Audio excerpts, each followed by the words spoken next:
And Adam Sarhan joins us now to talk about the U.S. housing market and housing solutions. Adam is the founder and CEO of 50 Park Investments, and he joins us via Skype. Thanks so much for being with us, Adam. First question has to be, what has the housing market really been like over the last few years, especially under the Trump presidency? Because it has been booming. It has been. Thank you for having me.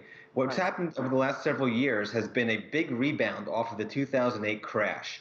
And from 2009 all the way up until about 14 or 15, we saw a tremendous amount of easy money from the Federal Reserve and other central banks flood the system with liquidity. And then what happened in 16, when really right up to the election, when Trump got elected, 17 and 18, you saw almost of a plateauing. But you had a little bit of a boost because of the tax cuts. And then the economy just ran out of steam. Of course, there were some other headwinds. But now, over the last few months, what we saw was another reintroduction of easy money from not only the U.S. Federal Reserve by cutting rates several times, but other central banks as well. And typically and historically, when you look at that, that tends to lead to another upswing in home prices and asset prices in general, the stocks and other assets as well. Yeah, an asset bubble. Okay, so that's the homeowner end of things. Let's go to the other end of the spectrum. Homelessness on the rise in the U.S., especially in big cities like on the West Coast, San Francisco. What's going on there? Sure. What's happening is homelessness itself is it's a problem, and it's been a problem for a long time. As the economy grows, there's two parts of the population, either people that participate in the growing and booming economy and those that don't. The ones that don't have a very difficult time engaging in society and also being able to participate in the wealth that's being created. And unfortunately, that's the result, is the epidemic of homelessness in the major cities. And San Francisco specifically has a big problem with homelessness. So, Adam, what's the solution for both homelessness, but also more affordable housing for the middle class as well? Are we looking at smaller places with tax breaks? Where do you see it going? There's it's a $1 trillion question, right? What's the solution to homelessness?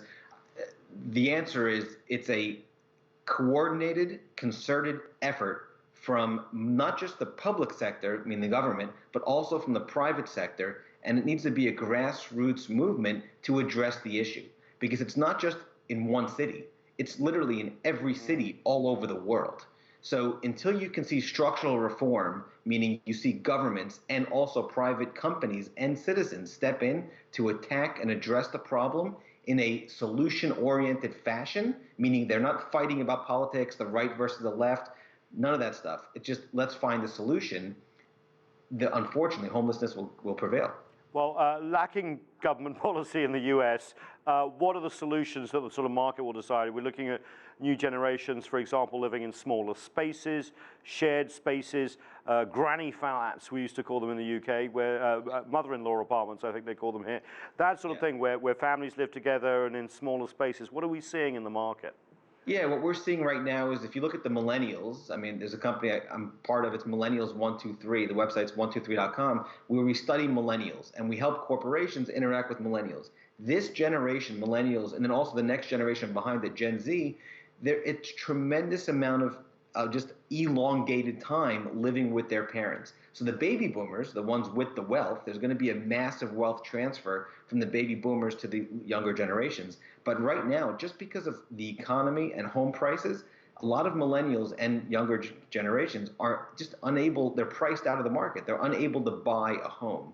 And that's a problem. It's a hidden problem because they can live with their parents and everything is quote unquote okay. But eventually these millennials are no longer in their 20s, they're now in their 30s. And as they get older, you can't just live with your parents forever. So that's one solution, meaning you're going to have to figure out how to transfer that wealth over and then what they do with that wealth.